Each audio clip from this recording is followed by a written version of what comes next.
Para ti que estás interesada en realizarte una lipoescultura y has investigado y tienes todavía muchas dudas o muchas preguntas, en este video voy a aclarar todo lo concerniente a la fibrosis, ya que existe una fibrosis buena que va a retraer la piel y otra mala que ocasionaría las retracciones, hundimientos, este aspecto terrible de la piel.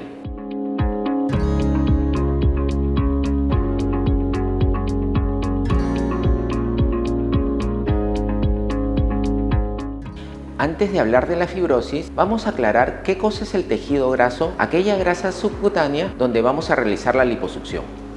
La grasa subcutánea está ubicada entre la piel y la capa que cubre el músculo, la aponeurosis. Esta grasa subcutánea, el tejido graso, también llamado tejido celular subcutáneo, se divide en dos capas, una capa superficial y una capa profunda, las cuales tienen ciertas diferencias. Ahora veamos cómo está formado el tejido graso. Está formado por unos lobulillos, que son unas semiesferas muy apretadas entre ellas. En su interior contienen las células de grasa llamadas adipocitos. Estos lóbulos de grasa están divididos por unas paredes llamadas septofibrosos. Estos septofibrosos forman como un andamiaje, tienen una disposición entre horizontal y oblicua hacia la piel y hacia el músculo. Y también dentro del tejido graso encontramos ligamentos cutáneos, que son uniones muy firmes entre la piel hacia el músculo, que son más densas o en mayor cantidad en la grasa superficial y menos abundantes en la capa de grasa profunda.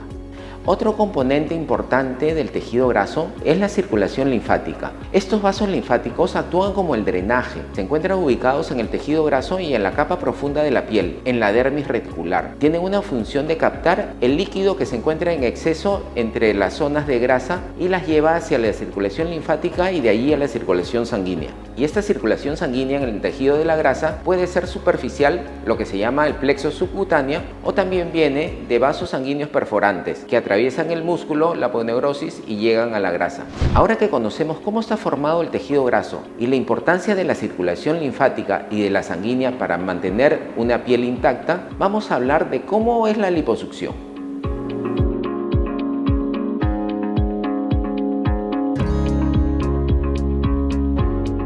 La técnica de la liposucción empieza con una incisión muy pequeñita en la piel. Por ahí vamos a introducir una cánula, que es un tubito hueco, y vamos a infiltrar el tejido de la grasa con una solución salina que contiene anestésico local y un agente vasoconstrictor para reducir el sangrado. La infiltración de esta solución debe ser en forma abundante, de forma que la llamamos tumescente. La infiltración tumescente es sumamente importante por tres razones. La primera es evitar el sangrado. La segunda es distender el tejido graso. De esta forma podemos trabajar de una manera más uniforme, retirando una capa de grasa intermedia y profunda. Y la tercera razón es hacer la operación más segura. Al distender la grasa, evita que se vaya a profundizar la cánula, dañando estructuras profundas o inclusive algún órgano.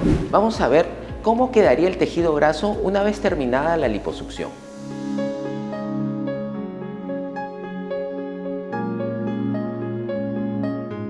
Este tejido graso va a verse disminuido en volumen, se va a retirar la capa intermedia y profunda de la grasa. La piel va a quedar parcialmente despegada de la capa profunda, pero unida por los ligamentos cutáneos. Muchos de los septos fibrosos más pequeños y la circulación sanguínea mínima se puede haber dañado.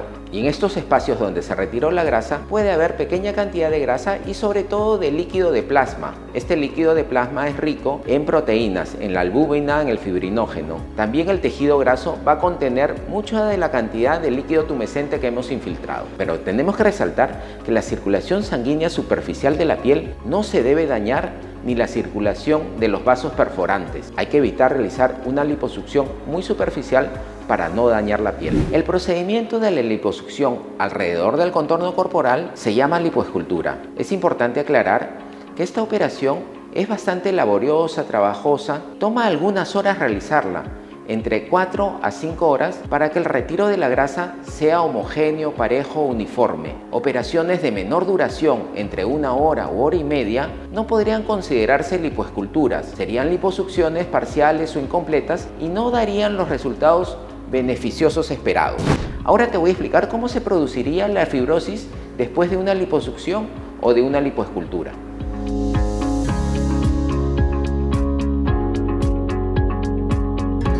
Inmediatamente terminada la operación, el cuerpo va a entrar en un proceso llamado inflamación y cicatrización. Este tiene 3 etapas. La primera etapa se llama inflamatoria. Comienza inmediatamente terminada la cirugía y dura hasta el tercer día. La etapa inflamatoria es como un llamado de alerta o de alarma para el organismo. Se comienzan a preparar las células de defensa de nuestro cuerpo, células del sistema inmunológico, los llamados neutrófilos y macrófagos. También comienzan a liberarse factores de la inflamación, llamados bradicininas o citoquinas. La segunda etapa o fase se llama de proliferación. Esta ocurre entre el día cuarto hasta el día 21.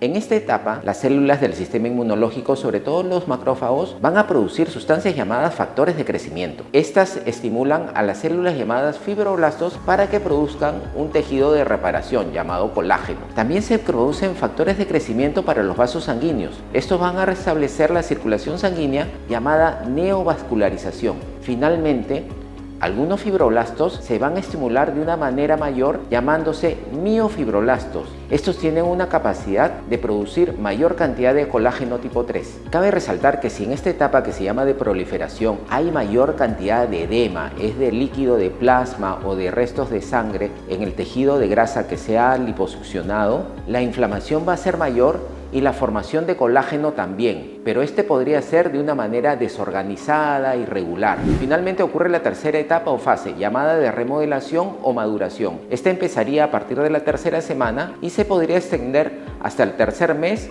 o en algunos casos hasta el año. En esta etapa se debe organizar de manera ordenada la formación del colágeno. Este colágeno que en inicio es como más suave o más laxo, llamado de tipo 3, pasaría a uno más firme y resistente, llamado de tipo 1. En esta etapa debería desaparecer el edema, restablecerse la circulación sanguínea y también la circulación linfática por completo. Y el espacio donde se retiró la grasa se debe formar una capa muy delgada y fina de colágeno llamada fibrosis. Pero esta fibrosis debe ser una fibrosis buena, muy delgada, no una fibrosis irregular donde se formarían nódulos, grumos o inclusive placas retráctiles. Y esta fibrosis mala e irregular se produce por una presencia prolongada de la hinchazón, del edema, de un líquido intersticial que hasta podría producir seromas. Ahora que ya sabemos cómo se produce esta fibrosis mala o irregular, vamos a ver los métodos más efectivos para poder evitarla.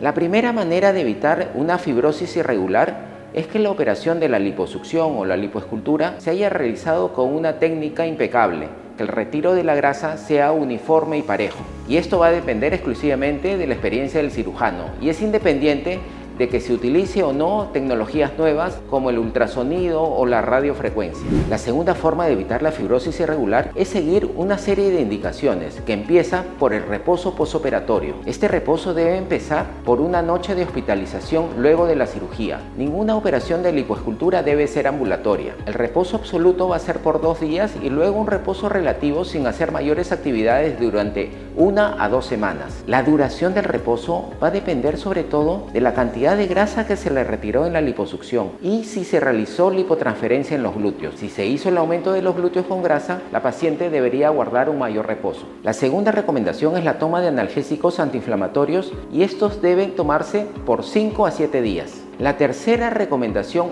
pero de igual importancia como las dos anteriores, es el uso de la faja. La faja posoperatoria debe ser compresiva, tiene que realizar una compresión suave pero firme. La faja se empieza a usar desde inmediatamente terminada la operación y la recomendación del uso es que sea permanente durante 3 o 4 semanas y sea parcial luego del mes. El uso permanente de la faja va a depender de factores tan distintos como la edad de la paciente, la cantidad de grasa que se retiró, la presencia de flacidez previa a la cirugía o de que haya pasado por embarazos anteriores. Es importante aclarar que el retiro de la faja debe ser gradual, no se debe pasar de usar un día 24 horas a otro día no usarla por ningún momento. El uso parcial de la faja va a depender de tu evolución y esto solamente lo puede observar el cirujano que te operó. Es importante recordar que conforme avancen las semanas se debe hacer ajustes semanales de la faja para que siga manteniendo la misma presión y esta se debe usar acompañada de tablillas internas y de algunas esponjas para que la presión sea uniforme en todo el contorno. Resumiendo, la importancia de la faja es que primero va a evitar la formación de algún hematoma o sangrado después de la operación. Al reducir el edema posoperatorio, hace más ordenado el proceso de cicatrización y formación de la capa de fibrosis. Y finalmente evita las colecciones de líquido que pudieran encapsularse, los que se llaman seromas. La cuarta recomendación es el drenaje linfático, sobre todo el drenaje linfático manual, que se empezaría entre el tercer y quinto día después de la operación. Este se realiza en forma de masaje y tiene la importancia de restablecer la circulación linfática. Imaginemos que después de la operación, debajo de la piel, lo que llamamos edema, es como una inundación, tanto del líquido que se infiltró con la anestesia tumescente como la salida de plasma, que es un líquido rico en proteínas, en albúmina y fibrinógeno. El masaje del drenaje linfático manual lo que hace es encauzar este líquido intersticial hacia la circulación linfática, de allí a los ganglios, a los colectores linfáticos y a la circulación sanguínea por las venas. Este drenaje linfático manual es importante que en las primeras semanas lo realice un personal calificado. Después lo podría realizar el mismo paciente haciéndose automasajes. Como ya les había mencionado, el drenaje linfático manual se empieza entre el tercer al quinto día y debe realizarse en forma interdiaria o puede ser 2 o 3 veces por semana. Se recomienda 10 sesiones de esta terapia. Con 10 sesiones la mayoría de pacientes desaparecen las zonas de edema o endurecimientos. Podría extenderse en algunos pacientes que presenten mayor dureza, que puedan hacer 4 o 6 más. Con estas 4 recomendaciones principales, la gran mayoría de pacientes van a tener una desaparición casi completa del edema, pero podría haber algunos que todavía tengan un edema presente, sobre todo sabiendo que la evolución de la piel en las diferentes zonas donde se realizó la lipoescultura no van a evolucionar de una manera o de una velocidad pareja o constante. Hay zonas donde la inflamación va a demorar más en desaparecer y en otras que mejoran muy rápido. Las zonas que mejoran muy rápido son las zonas de las axilas o de los brazos. También la zona de la cadera alta o de los costados que presenta una grasa más suave o laxa. La zona que mayormente demora en desaparecer el edema es la zona donde se presenta mayor flacidez, que es en el centro del abdomen.